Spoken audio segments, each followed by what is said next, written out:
Spring of 1481. The Ottoman Empire is a beast of an empire. Its claws in the Balkans, its gaze stretching all the way to Persia. The streets of Istanbul still echo with the name of the man who made it all happen, Mehmet II, the conqueror. And then, news spreads like wildfire. Mehmet is dead. Suddenly, the entire empire holds its breath. Who steps in? A 34-year-old son, Bayezid.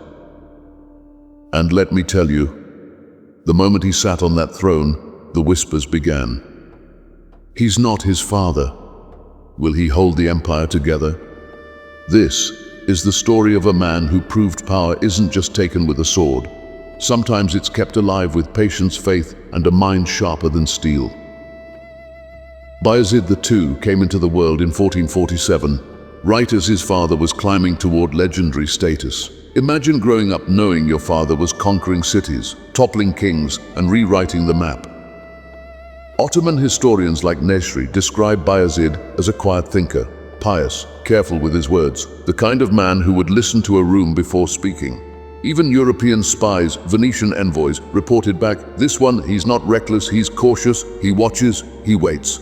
And that's important to remember. His reign wasn't going to be about smashing through walls like Mehmet.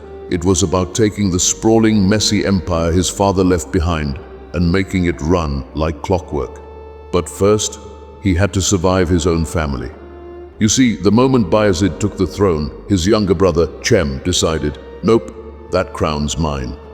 And Cem didn't come alone. He had the backing of some rebellious Ottoman nobles and, get this, the Mamluk Sultan of Egypt. That's like having your angry little brother backed by the heavyweight champion next door. Civil war erupted, two brothers fighting for the same empire their father built. Bayezid won the first battle, but Cem wasn't done. He fled first to the Knights of Rhodes, then deeper into Europe. And here's where it gets like something out of a political thriller. The Christian powers didn't want Cem dead. They wanted him alive, as a bargaining chip. If you were the Pope, you could whisper to Bayezid, "We have your brother. Do what we say, or maybe we let him loose." So what does Bayezid do? He plays chess while everyone else plays checkers. He pays the knights, he pays the Pope. He literally bankrolls his brother's captivity until Cem's death in 1495. No assassins, no public executions, just money and patience. And the problem quietly disappears. That right there is Bayezid in a nutshell. Diplomacy first, but make no mistake, he'll get what he wants. Once the throne was secure, Bayezid had to deal with something far trickier than war, his own people. His father's aggressive centralization had angered old Ottoman elites, nobles who had seen their lands stripped away. The janissaries were restless, the treasury was strained. Bayezid makes a choice that shocks some. He gives some lands back, he soothes egos, he stabilizes salaries for the janissaries, improves their training, but he doesn't push the Devshirme child recruitment system too hard. He fixes the Timar land grant system so cavalry forces keep flowing without draining the empire's purse. It's not dramatic work, but it's the work that keeps the machine running. And then there's the hard work. Bayezid pours money into mosques, schools, hospitals. He builds the Bayezid Mosque in Istanbul, funds it with waqfs so it will last for centuries. To this day, people still pray under the domes he paid for. The religious scholars, the ulama, adore him, not because he's pretending, but because he truly walks the walk of faith. Then comes one of my favorite moments in his reign. It's 1492. Across the Mediterranean, Spain finishes the reconquista, and then, in a wave of cruelty, expels its Jewish population. Families are torn apart.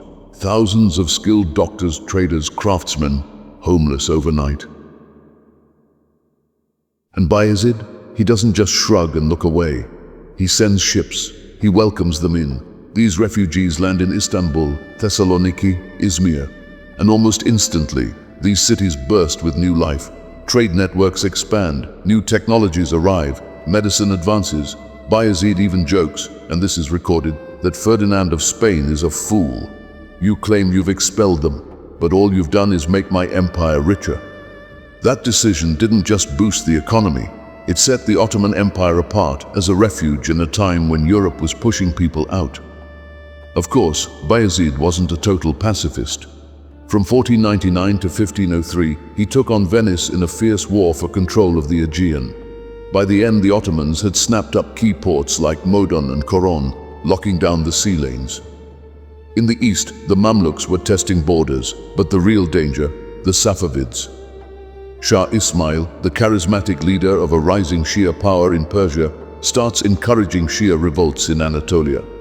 One of the worst comes in 1511, the Shahkulu revolt. It's brutal, villages burn, order teeters on collapse. Bayezid puts it down, but it leaves scars. And now, his sons start smelling opportunity. By the last years of his reign, Bayezid's own household was a battlefield, but without swords. Ahmet, Korkut, Selim, each one maneuvering for the throne. And Selim, the youngest, was as ambitious as they come. He didn't wait for his father to die. He built an army, marched toward the capital, and cornered Bayezid. In 1512, the old Sultan steps down, officially retired, unofficially pushed out. He leaves Istanbul, but he doesn't get far.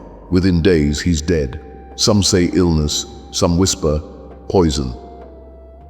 His body returns to the city and is laid to rest beside the mosque he built, the same mosque where prayers still rise today.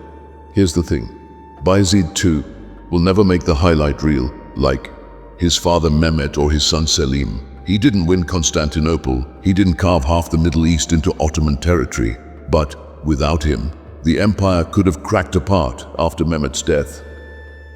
He kept the Janissaries loyal, he gave the nobility breathing room, he welcomed the Sephardic Jews and turned their exile into the empire's gain. He built schools, mosques, hospitals, and most importantly, he kept the Ottoman machine steady for the next leap forward.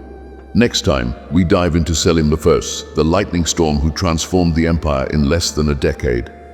So tell me, what stuck with you the most? The brother locked away in Europe? The refugees who built new lives here? Or the quiet way Bayezid chose stability over spectacle? Drop your thoughts in the comments. Hit like, subscribe, and let's keep peeling back the layers of the empire that shaped half the world.